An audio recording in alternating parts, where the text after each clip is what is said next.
ನಿಮ್ಮ ಹತ್ರ ಒಬ್ಬ ರಾಜ ಬರ್ತಾನೆ. ಆ ರಾಜನಿಗೆ ಮಕ್ಕಳಿಲ್ಲ, ಸಂತಾನ ಇಲ್ಲ. ಸಂತಾನ ಇಲ್ಲದಕ್ಕಾಗಿ ಅವನಿಗೆ ಬಹಳ ಮತ್ತೆ ದುಃಖದಲ್ಲಿದ್ದಾನೆ.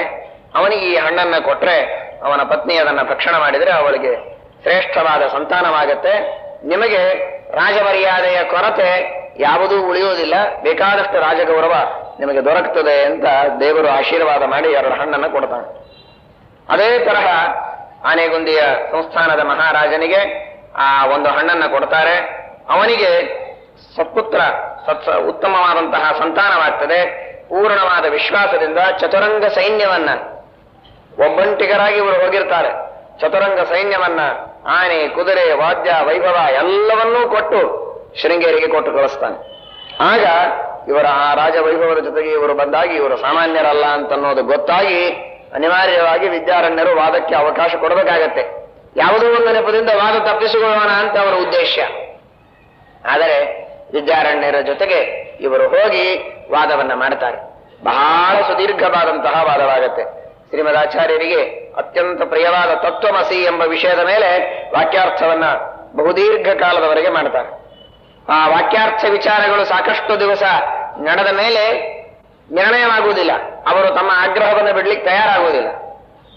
ಆಗ ಒಂದು ನಿರ್ಣಯ ಮಾಡ್ತಾರೆ, ಹೀಗೆ ಹಠ ಮಾಡ್ತಾ ಕುಳಿತರ ಪ್ರಯೋಜನ ಇಲ್ಲ. ನಮ್ಮ ವಿಚಾರ, ನಿಮ್ಮ ವಿಚಾರ, ನಾವು ಮಾಡಿದಂತಹ ಸಿದ್ಧಾಂತಗಳು, ನೀವು ಮಾಡಿದ ಪೂರ್ವ ಪಕ್ಷಗಳು, ಇವುಗಳನ್ನೆಲ್ಲ ಸರಿಯಾಗಿ ಬರೆದು ಮಧ್ಯಸ್ಥರ ಹತ್ರ ಒಬ್ಬರ ಹತ್ರ ಕಳಿಸೋಣ. ಯಾರು ನಿಷ್ಪಕ್ಷಪಾತ ದೃಷ್ಟಿಯಿಂದ ನಿರ್ಣಯವನ್ನು ಕೊಡ್ತಾರೆ ಅಂತ ಇವತ್ತಿನ ಸಮಸ್ತವಾದ ವಿದ್ವನ್ ಮಂಡಳಿಯಲ್ಲಿ ಪ್ರಸಿದ್ಧರೋ ಅಂತಹ ಒಬ್ಬರನ್ನ ಆರಿಸಿ ಅವರ ಹತ್ರ ನಾವಿಬ್ಬರು ವಿಚಾರ ಮಾಡಿದ್ದನ್ನ ಬರೆದು ಕಳಿಸೋಣ. ಅವರೇನು ನಿರ್ಣಯ ಕೊಡ್ತಾರೆ ಅದನ್ನು ಸ್ವೀಕಾರ ಮಾಡೋಣ ಅಂತ ನಿರ್ಣಯಕ್ಕೆ ಬರ್ತಾರೆ.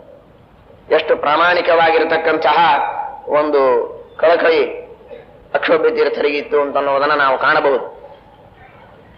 ವಿದ್ಯಾರಣ್ಯರನ್ನ ಪರಿವರ್ತನೆ ಮಾಡುವಂತಹ ಅಪೇಕ್ಷೆಯಾಗಲಿ, ಅವರನ್ನ ತಿದ್ದುವ ಉದ್ದೇಶವಾಗಲಿ ಅವರಿಗಿರಲಿಲ್ಲ.